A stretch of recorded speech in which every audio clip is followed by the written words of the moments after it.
Hello students. Discuss करते हैं summary chapter number 7 की, जिसका नाम है the adventure, written by Jayant Narlikar. तो ये जो लेसन है ये थोड़ा सा डिफरेंट टाइप का है। इसमें प्रोफेसर गायतोंडे नाम का एक व्यक्ति है जो कि भूतकाल में चला जाता है। उसका दिमाग भूतकाल की घटनाओं में चला जाता है, क्योंकि जिस समय वो भूतकाल की घटनाओं के बारे में याद कर रहा था, सोच रहा था कि अगर ऐसा होता तो हिस्ट्री कुछ इस प्रकार की होती, तो उस समय ट्रक के साथ उसकी टक्कर हो गई थी और इसलिए उसका दिमाग उन्हीं भूतकाल की घटनाओं को सच मानने लग जाता है। तो देखते हैं इसको। Jijamata express was running speedily along the Pune Bombay route. तो पुणे से बॉम्बे की तरफ जिजामाता एक्सप्रेस जो थी वो तेज़ी से दौड़ रही थी। Professor Gaitonde was travelling through the train, और वो इसी ट्रेन के द्वारा बम्बई जा रहा था। He was going to Bombay to deliver a speech. एक भाषण देने के लिए वो बम्बई जा रहा था। वो एक हिस्टोरियन था, इतिहासकार था, किताबें लिखा करता था और उसने इतिहास के बारे में 5 वॉल्यूम लिखी भी थी। ही thought that he would see through the history books. तो बम्बई जाकर उसने सोचा कि बम्बई जाकर मैं इतिहास के बारे में और ज़्यादा गहरा अध्ययन करूँगा। In the train he met Khan Sahab. तो ट्रेन में वो खान साहब नाम के एक व्यक्ति से मिला। He was going to Peshawar. वो पेशावर जा रहा था। तो प्रोफेसर ने पूछा कि वो पेशावर कैसे जाएगा। तो खान साहब ने बताया कि ये ट्रेन विक्टोरिया टर्मिनस तक जाएगी मुंबई में, और वहाँ से अगले दिन वो पेशावर के लिए दूसरी गाड़ी पकड़ेगा। He told the professor that from सरहद ब्रिटिश राज बिगिन। उसने प्रोफेसर को बताया कि सरहद नाम का जो स्टेशन है वहाँ से आगे अंग्रेज़ों का राज शुरू हो जाता है। Professor saw that there were painted Union Jack. जब दूसरी रेलगाड़ियाँ देखी प्रोफेसर ने, तो उसने देखा कि उनके ऊपर यूनियन जैक, जो कि अंग्रेज़ों का झंडा है, वो पेंट किया गया था हर एक रेलगाड़ी के ऊपर। तो इससे उसे और भी ज़्यादा यकीन हो गया था कि वो अब भी अंग्रेज़ों के राज में ही जी रहा है। The train stopped at its destination Victoria terminus. तो जो ट्रेन थी वो अपने लक्ष्य, अपनी मंजिल पर रुकी, विक्टोरिया टर्मिनस पर।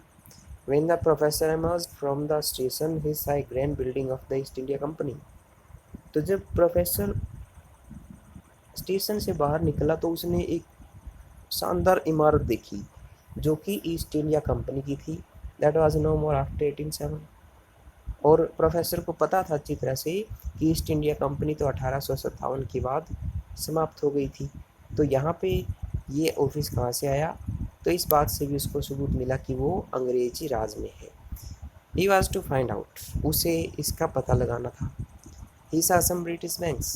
जब वो आगे बढ़ा तो उसने एक ऊंची गली में बार्कलेज, लॉर्ड्स वगैरह जो ब्रिटिश बैंक हैं उनको देखा। In company he asked about Johnson. वर्तमान में प्रोफेसर गायतोंडे का बेटा जिस कंपनी में काम कर रहा था वो कंपनी अब भी वहाँ पे थी। तो प्रोफेसर गायतोंडे ने वहाँ पे जाकर अपने बेटे के बारे में पूछताछ की, लेकिन जो लड़की थी रिसेप्शनिस्ट, उसने बताया कि उनकी किसी भी कंपनी की ब्रांच में ऐसे इस नाम से कोई भी व्यक्ति काम नहीं करता। तो प्रोफेसर गायतोंडे को इसमें कोई हैरानी नहीं हुई थी, क्योंकि आज जिस ज़माने में वो पूछताछ कर रहा था उसमें तो शायद उसके बेटे का जन्म ही ना हुआ हो, क्योंकि तो 1857 से पहले की बातें थी। शायद राइटर का भी जन्म नहीं हुआ हो उस समय तक। तो इस आश्चर्य से वो ज़्यादा हैरान नहीं हुआ। तो इस तरह से उसे पक्का यकीन हो गया था कि वो अब भी अंग्रेज़ों के ज़माने में है, और ये जो इंडिया था ये वर्तमान के इंडिया से बहुत ज़्यादा अलग था। He wanted to go to the library of the Asiatic society to solve the riddle of history.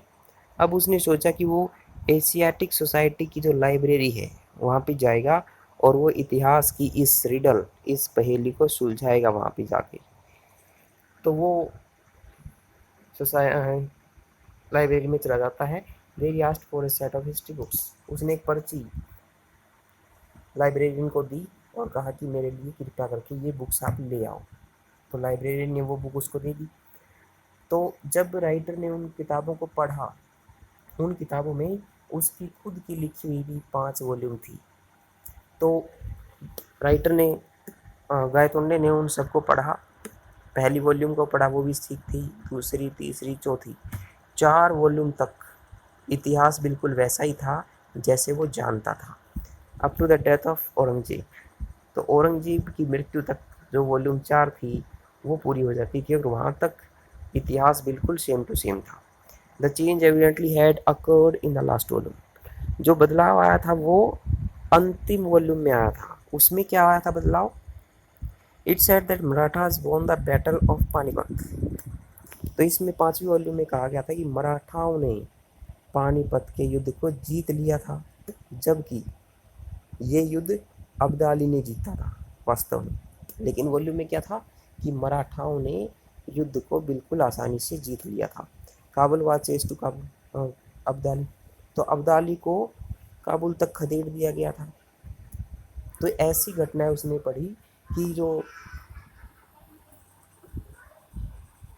भाऊ साहेब थे मराठाओं के सेनापति, उन्होंने अपने घोड़े को भीड़ की तरफ चढ़ाया। वहाँ पे एक तीर जो था उसके सामने जो छोड़ा गया था वो उससे बच गए थे, उसके कान के पास से होकर वो निकल गया और इस वजह से वो उस युद्ध में बच गया और अब्दाली को उन्होंने बहुत आसानी से हरा दिया था, उसे काबुल तक खदेड़ दिया गया था। तो ऐसा वॉल्यूम 5 में बताया गया था, जबकि वास्तव में क्या था कि पानीपत के युद्ध में मराठा हार गए थे तीसरे युद्ध में और अब्दाली जीत गया था। Gangadhar Pant could not help comparing the country he new. तो गंगाधर पंत उस देश की तुलना किए बगैर नहीं रह सका जिसे वो जानता था, with what he was witnessing around him. तो जो भारत अब वो अपने आसपास देख रहा था, उस भारत की तुलना अब उसने उस भारत से की जिसे वो जानता था। तो इस बात को पक्की करने के लिए उसने अपनी खुद की लिखी हुई बुक भी पढ़ी। अब ही फाउंड ए बुक भाऊ साहेब बाची बाखर। उसको एक किताब मिलती है भाऊ साहेब बांची बाखर कि ये घटना हुई कैसे थी। यद्यपि जो प्रोफेसर था वो बाखर पर कभी विश्वास नहीं करता था कि उसमें, क्योंकि इसमें घटनाएं जो थी वो तोड़ मरोड़ कर पेश की जाती थी, लेकिन अब उसको एक ऐसा वर्णन मिला इसमें 3 लाइन का कि ये सब कुछ हुआ कैसे था, मराठे युद्ध कैसे जीत गए थे। He found some clues how Marathas won the battle. उसे कुछ सबूत मिले कि मराठे कैसे युद्ध जीते थे। तो उसमें क्या लिखा था? उसमें लिखा था 3 लाइन का वर्णन था कि जो पेशवा था, मराठाओं का जो पेशवा था, उसने भीड़ की तरफ अपना घोड़ा आगे बढ़ाया, एक गोली उसकी तरफ चलाई गई, वो उसके कान के पास से होकर निकल गई और जो पेशवा था वो बच गया। इसके बाद जो उनकी सेना का मनोबल था वो बढ़ा और उन्होंने अब्दाली को आसानी से हरा दिया। Absent माइंडली he put the book in his pocket. तो जब रात को लाइब्रेरी बंद होने का समय हो गया तो लाइब्रेरी ने उन्हें कहा कि अब लाइब्रेरी बंद होने का समय हो गया है और आप अभी यहाँ से चले जाइए। तो प्रोफेसर ने कहा कि क्या मैं ये किताबें यहीं टेबल पर रख सकता हूँ, क्योंकि मैं सुबह आकर इनको फिर से पढ़ूँगा। और उसने एब्सेंट माइंडेडली, मतलब ध्यान न देते हुए, बाखर जो किताब थी उसको भी अपनी पॉकेट में डाल लिया। When the library close he went to Azad Maidan. तो आज़ाद मैदान में गया वो कुछ ताज़ा हवा लेने के लिए।